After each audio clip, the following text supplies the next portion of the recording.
फैसला कर दे, क्योंकि अल्लाह ने कहा ज़ालिकल किताब ला रैब फीही, ये वो किताब है जिसमें कोई ऐब नहीं।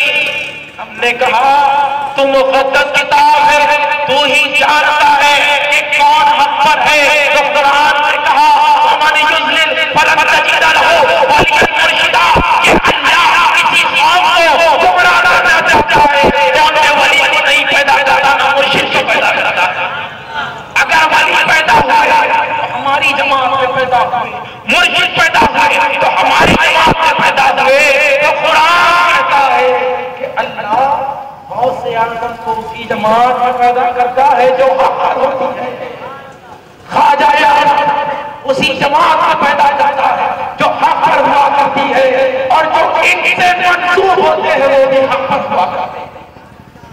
वर्ज करने का मकसद जिक्र गौसे आज़म, हम जिस नबी का कलमा पढ़ रहे हैं हम पर लादा कि उस नबी की शान को समझे। तो अर्ज कर रहा था कि मेरे नबी जाबिर के बच्चों को जिंदा कर दिया अपनी एक कलाम से। उसके बाद सहाबाए किराम को हुक्म दिया कि मेरे सहाबा तमाम के तमाम सुन लो कि गोश्त खा लो और हड्डियों को छोड़ दो। जो बकरा ज़ुबा किया गया था उसके हड्डियों को छोड़ दो और गोश्त खा लो। अब यहां पर तवज्जो, हजरत जाबिर बकरे को ज़ुबा किया, उसको पकाया, पकाकर दस्तरखान पे आ गया। अब दस्तरखान जब उठाया गया तो हड्डियों को एक जगह डाल दिया गया। तो मेरे मुस्तफा ने कहा जाबिर अपनी बकरी को ले लो। बकरी को कटकी थी, पकी थी। मेरे मुस्तफा अपना हाथ हड्डियों पर जब रखा तो हड्डियों पर गोश आ गया और बकरी जिंदा होकर चली गई। तो जहां मेरे मुस्तफा का हाथ लग जाता है अल्लाह ताला उन हड्डियों में भी जान डाल देता है। सैयदना ईसा मुर्दों को जिलाया करते थे। अब यहां पर एक चीज अर्ज कर दो कि हम जिस गौस का यहां पर जिक्र कर रहे हैं, खुदा की कसम ये वो गौस आज़म है कि जिनकी गुलामी का पट्टा अजमेर वाले ने अपने गले में डाला। ये वो गौस आज़म है कि जिनकी गुलामी का पट्टा सरदार अली अजमेरी ने अपने गले में डाला। ये वो गौस आज़म है कि जिसकी गुलामी का पट्टा अब्दुल हक अवंती से दहलवी ने अपने गले में डाला। ये वो गौस आज़म है कि जिसकी गुलामी मुजद्दिद अल-फिसानी ने की। और ये वो गौस आज़म है जिसे इमाम अहले सुन्नत ने कहा तुझसे सबसे है मुझको निस्बत। मेरे गले में भी है दूर का डोरा मेरा और कुर्बान जाए आला हज़रत पर। आप फरमाते हैं कि क्या नबी जिस पे हिमायत का हो पंजा तेरा, क्या नबी जिस पे हिमायत का हो पंजा तेरा, शेर को खातिर में लाता नहीं कुत्ता तेरा। और आला हज़रत ने दिखा दिया कि लाख वली गुजरेंगे लेकिन कितने भी गुजरेंगे गौस के छिट्टे के। आला हज़रत ने इरादा कर दिया कि ऐ मुझे मानने वालों, ऐ मुझे इमाम अहले सुन्नत कहने वालों, मेरा इरादा देखो। मैं फरमाता हूं कि क्या सरभला क्या कोई जाने है कैसा सरभला, क्या कोई जाने कि है कैसा मेरा औलिया मलते हैं आंखें वो है तलवार एक दफा शरीफ पढ़ ले।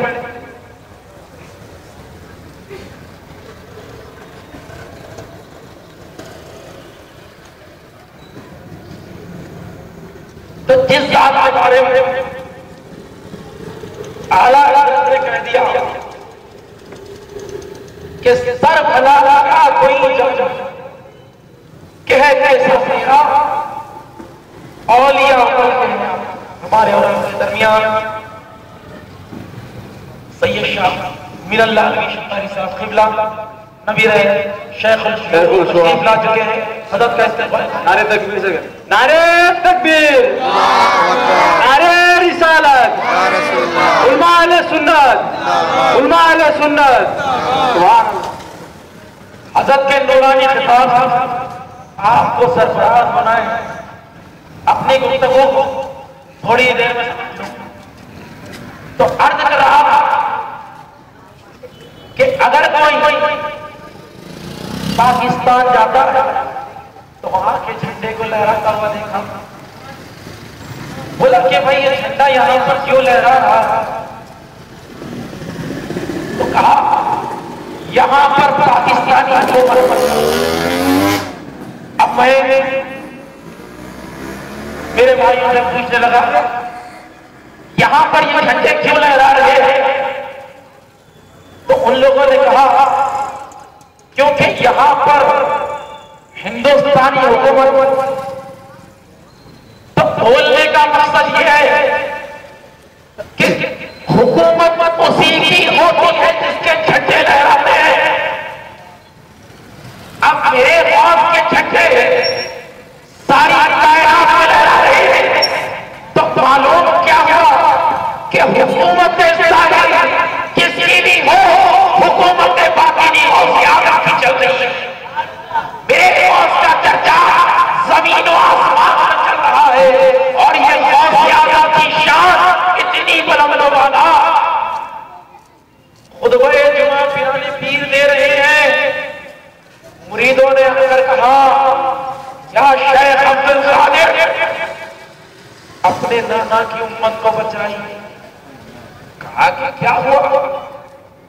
कहा कि चंद ईसाई जाकर खड़े हुए हैं जो कह रहे हैं कि ईसा अफजल है तुम्हारे नबी से। कई उलमा ने जवाब दिए, बात नहीं बनी। हजारों का मजमा बगदाद की जामा मस्जिद के बाहर जमा हुआ है। तो सरकार गौसे आज़म अपना खुतबा छोड़कर नीचे उतर रहे हैं। मुरीदीन ने दामन पकड़ा और कहा या शायद जुमे का वक्त चला जाएगा, खुतबा देकर उतरिए। तो मेरे गौसे आज़म ने कहा कि अल्लाह ने वक्त की रस्सी को मेरे हाथों में दे दिया। जब चाहे मैं वक्त को दूर कर सकता हूँ, जब चाहे करीब ही सकता हूँ। सरकार पिराने पीर से उतरे उत्तर की ईसाइयों के उलमा के पास गए, जाकर कहा बच्चे खामोश पड़े, क्या ईसाई तुम्हारा मुतालिबा क्या है, तुम क्या चाहते हो? तो ईसाइयों ने कहा कि अब्दुल कादिर हम तो यही कह रहे हैं कि हमारे ईसा अफजल है, तुम्हारे नबी अफजल नहीं है। सरकार पिराने पीर ने कहा कि तुम ईसा को अफजल क्यों कह रहे हो? ईसाई एकजुट होकर बोले क्योंकि ईसा ने मुर्दों को जगाया। बेशक सुभान ईसा मुर्दों को जगाते थे। सरकार पिराने पीर फरमाए कि ऐ ईसाई मेरे मुस्तफा का जोर की बात अब्दुल कादिर के बारे में क्या कहते हो?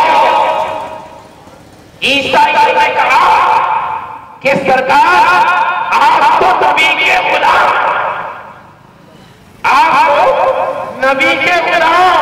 तो मेरे सरकार पिराने पीर ने कहा कि नबी तो दूर की बात अब्दुल कादिर मुर्दों को जिला सकता है। सुभान अल्लाह सुभान अल्लाह। अब्दुल कादिर मुर्दों को जिला सकता है। या रसूल अल्लाह आपकी शान के कुर्बान जाए, आपने तो मुर्दों को जिंदा किया और जो आपका जिक्र कर बैठे उन्होंने भी मुर्दों को जिला कर दिया। ईसाई सख्ते में आ गए, बोले ये तो हैरत की इंतहा है, तुम मुर्दों को जिलाओगे? आके हाँ मैं मुर्दों को जिला सकता हूँ। कहा ठीक है, यहाँ पर हमारा कब्रिस्तान, वहां पर चलते हैं और मुर्दे को जिलाते हैं। सरकार पिराने थी जिसे सारी कायनात हौसला कहती है, जिनके दर के दरबार, जिसकी शख्सियत रूह परवाह जिसकी गुलामी में इख्तियार, जिसकी गुलामी का पट्टा डालते हैं, और वो ख्वाजा जिसने लाखों को मुसलमान बनाया, वो के कदमों में सर झुकाते हैं। ये वो से आदम है। ईसाई से कहते हैं कि बताओ इसको जिंदा करो। ईसाई कहते हैं ये कब्र में एक गायकार रहता है, इसे मरकर 300 साल हुए हैं, इसको जिंदा करो। इंसान जब मर जाता है 10 साल के बाद उसकी खबर खोद दो, उसकी हड्डियां नहीं रहती।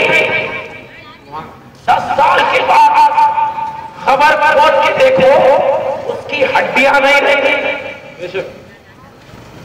ये तो ईसाई की खबर थी। कहा ये बताओ, जब तुम्हारे नबी ईसा मुर्दों को जिलाते थे तो क्या पढ़कर जिलाते थे? कुरान बोल रहा है कि ईसा मुर्दों को जिलाते थे। गौसे आज़म ने वही सवाल किया कि जब ईसा मुर्दों को जिलाते थे तो क्या पढ़कर जिलाते थे? ईसाई ने कहा हमारे नबी जब मुर्दों को जिलाते थे तो कहकर उड़ाते थे। ईसा किसी मुर्दे के पास जाते थे और कहते थे तो वो जिंदा हो जाता था। तो गौसे आज़म ने कहा कि वो ईसा थे जो मुर्दे को अल्लाह का हुक्म देकर उठाते थे। मेरे पीराने पीर ने अपनी करामत शक्ल को दिखाया और ठोकर मार कर कहा बिजली अब्दुल कादिर। सुभान अल्लाह, नारे तकबीर, नारे रिसालत, नारे गौस। सुभान अल्लाह। ईसा बोलते थे अल्लाह के हुक्म से जिंदा हो जा तो मुर्दा हो जाता। अब्दुल कादिर हमारे घरों पर जिनके झंडे लहराते हैं वो कहते हैं कि अब्दुल कादिर के हुक्म से हो तो 300 साल पुराना मुर्दा उड़ गए। सुभान अल्लाह, सुभान अल्लाह। तो उस शख्सियत का नाम है कि जिसका दादा अगर चोरी पकड़ लेता है तो वली बन जाता है। अरे नादानो, अकीदत से नहीं तो नहीं, पीछे के दरवाजे से आ जाओ। सुभान अल्लाह, पीछे के कमरे से आ जाओ। गौसे आज़म का झंडा मत लगाओ, लेकिन गौसे आज़म की मोहब्बत को अपने दिल में उतारो। अल्लाह की कसम, यही तुम्हारे लिए राह कदर का जरिया बनाएगा। और करने का मकसद ये है, तशरीफ फरमाए हज़रत के नूरानी अल्फाज आप और हम दोनों मिलकर सुनेंगे और इंशाअल्लाह ताला आप हज़रात तशरीफ रखें। शहजादे हुजूर काज़ी मोहम्मद शाह क़िबला दिलवा फरोज़ हो जाएंगे। आखिर दावाना अल्हम्दुलिल्लाह। सुभान अल्लाह, सुभान अल्लाह।